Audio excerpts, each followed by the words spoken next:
Hello everyone, welcome to JSM classes. आज हम पढ़ेंगे क्लास 9 की सेकेंड पोयम जिसका नाम है the road not taken by Robert frost. Robert frost एक अमेरिकन पोएट हैं जिन्होंने ये पोयम को लिखा ये सोचते हुए कि हमारी लाइफ में ना जैसे रोड ना ये रिप्रेजेंट कर रही है कि हमारी लाइफ के जो बड़े बड़े डिसीजंस होते हैं जब हम लाइफ में हमेशा एक ऐसे मोड़ पे आते हैं। हम बोलते हैं ना कि हम फेजेस में है कि अब हमें ये जो डिसीजन हम लेंगे ये हमारा फ्यूचर तय करेगा। जैसे हम टेंथ में जो हम स्ट्रीम लेंगे टेंथ के बाद जो हम 11th और 12th में पढ़ेंगे वो हमारा फ्यूचर डिफाइन करेगा। अगर हम मेडिकल ले लेंगे तो हम डॉक्टर बन जाएंगे, अगर हम कॉमर्स ले लेंगे तो हम अकाउंटेंट साइड चले जाएंगे, अगर हम नॉन मेडिकल ले लेंगे तो हम इंजीनियरिंग साइड चले जाएंगे। तो बेसिकली हमारा फ्यूचर डिसाइड करता है आगे। तो वैसे ही इन्होंने कहा द रोड नॉट टेकन, वो जो हम डिसीजन लाइफ में लेते हैं तो हम आप जिंदगी में आपके पास इतने ऑप्शंस होते हैं तो आप किसी एक को ही चूज करते हो, है ना। तो वैसे ही और जो रोड आप नहीं चूज करते हो, जो रास्ता आप नहीं चूज करते हो, तो उसमें भी कहते हैं ना, हाँ उसमें भी कोई भलाई होगी जो हमने उस रास्ते को नहीं चुना। वैसे ही ये जो पोयम है इसमें पोएट के पास में दो रास्ते होते हैं जो उन्हें चूज करना होता है, जिसमें से एक, ठीक है, वो ये अब इस पोयम के थ्रू ये बताना चाहते हैं हमें कि आप अपनी लाइफ में जो डिसीजन लेते हो ना वो आपको बहुत चूज करके बहुत वाइसली लेना चाहिए। आपके पास हमेशा लाइफ में बहुत सारे ऑप्शंस होते हैं जिसमें से आपको हमेशा कोई एक ही चूज करना होगा। तो वैसे ही अब चलो इसकी समरी के बारे में पढ़ते हैं कि एक्चुअल में ये पोयम है क्या। ओवरऑल कंक्लूजन तो मैंने आपको बता दिया, बट एक्चुअल में पोयम में क्या लिखा है हम वो पढ़ते हैं। वन मॉर्निंग जो पोएट है वो वॉक कर रहे होते हैं येलो फॉरेस्ट की तरफ ड्यूरिंग ऑटम।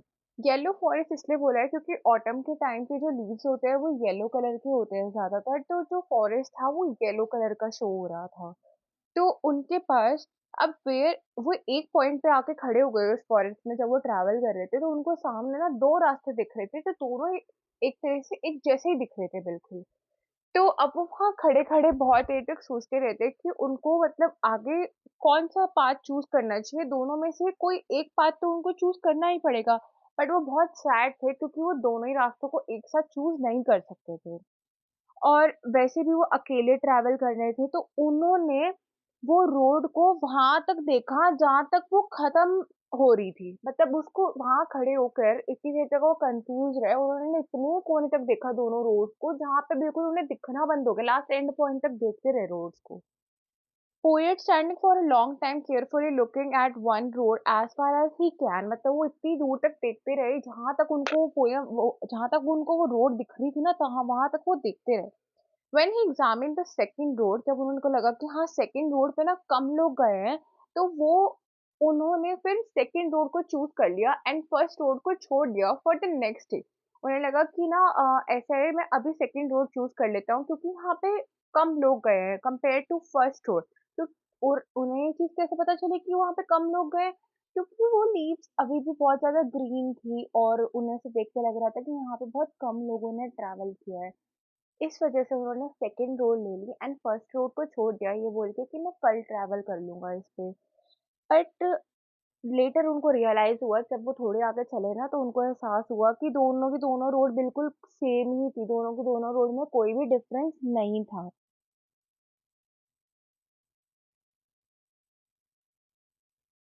बट उस दिन वहां चलने से पहले जब उन्होंने सेकंड रोड को लिया ना, तो फर्स्ट रोड को उन्होंने सोचा कि मैं सेकंड डे के लिए इसको छोड़ देता हूँ और वापस जब आऊंगा ना तो वो यहाँ पे फिर से जो है ना इस रोड को मैं फर्स्ट रोड पे चला जाऊंगा नेक्स्ट डे जब यहाँ पे आऊंगा।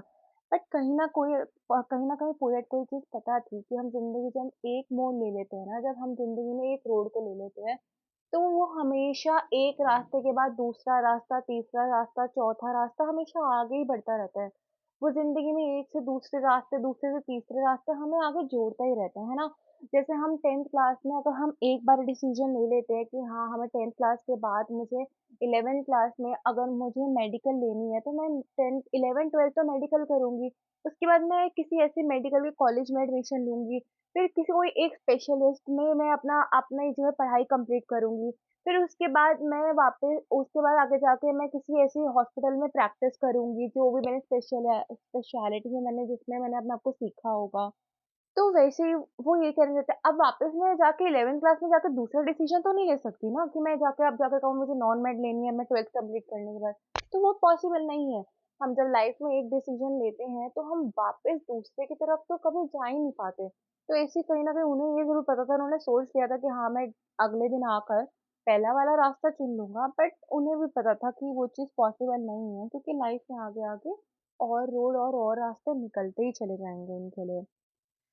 तो बाद में मतलब इससे ये पता चलता है कि हाँ, हम ज़िंदगी में चाहे हम वहाँ पे खड़े होके बहुत देर तक उन्होंने वो डिसीज़न लिया, बहुत देर तक उन्होंने वहाँ पे ये चीज़ सोची, पर बहुत देर तक वो वहाँ कन्फ्यूज़ थे कि उनको क्या डिसीज़न लेना चाहिए, क्या डिसीज़न नहीं लेना चाहिए अपने आगे इस रोड को लेके। अपना डिसीजन इतना वाइज़ली चूज़ करना चाहिए कि आपको आगे जाके ये ना लगे कि हाँ यार मेरे को पीछे वो दूसरा रास्ता चुन लेना चाहिए था क्योंकि आपके पास कभी दूसरा रास्ता चुनने का दोबारा मौका आता ही नहीं। The poet says that he kept the first road for another day जो कि नहीं हो पाया था क्योंकि उन्हें पता था कि वो जो जर्नी है वो अनदर रोड की तरफ आगे लेड करती रहेगी और वो आगे नहीं जा वापस पीछे नहीं जा पाएँगे। In the end, the poet imagined himself in the future and उन्होंने वो रोड ले ली जो उनके हिसाब से बहुत ही कम लोगों ने ट्रैवल करी हुई थी। बट एक्चुअल में वो रास्ता तो दोनों सेम था बट उन्होंने वहाँ बहुत टाइम लेके बहुत देर तक वो चॉइस ली कि हाँ, मतलब मुझे ये डिसीजन लेना है। बट इवेंचुअली इट्स लाइक कि वो लीड कर रहा है कि हाँ, एक रास्ता दूसरे रास्ते की तरफ हमेशा ज़िंदगी में आगे लीड करता है। तो मोरल ऑफ द पोएम यही है कि think more before making decision. आपको बहुत ज़्यादा सोचना चाहिए कोई भी एक डिसीजन लेने से पहले क्योंकि आप एक बार किसी रास्ते की तरफ चलते चले जाते हो तो आपको ज़िंदगी में आगे वो और रास्ते ही खोल के देता है। आप वापस पीछे कभी भी नहीं जा सकते तो इसलिए आप जो डिसीजन जहाँ ले रहे हो, जहाँ खड़े हो, वहाँ बहुत सोच समझ के उस डिसीजन को लो। Every choice has consequences. आप कोई भी चॉइस लोगे डिसीजन में लाइफ में, अगर मैं 10th के बाद कोई भी डिसीजन लेती हूँ, अगर मुझे नॉन-मेड लेना है तो ऑब्वियसली उसका कॉन्सिक्वेंस यही बनेगा कि मैं इंजीनियर ही बनूँगी। मतलब ऑब्वियसली इंजीनियर ही बनूँगी और ऑप्शंस भी होंगे आपके पास लाइफ में। But basically I can't go back and be मैं अगर एक बार मैंने अगर नॉन-मेड ले लिया तो फिर मैं मेडिकल तो नहीं कर सकती, मैं डॉक्टर तो नहीं बन सकती हूँ ना उसके लिए। तो वही बात है कि आपको आपके कॉन्सिक्वेंसेस देखकर अपना डिसीजन चूज़ करना चाहिए।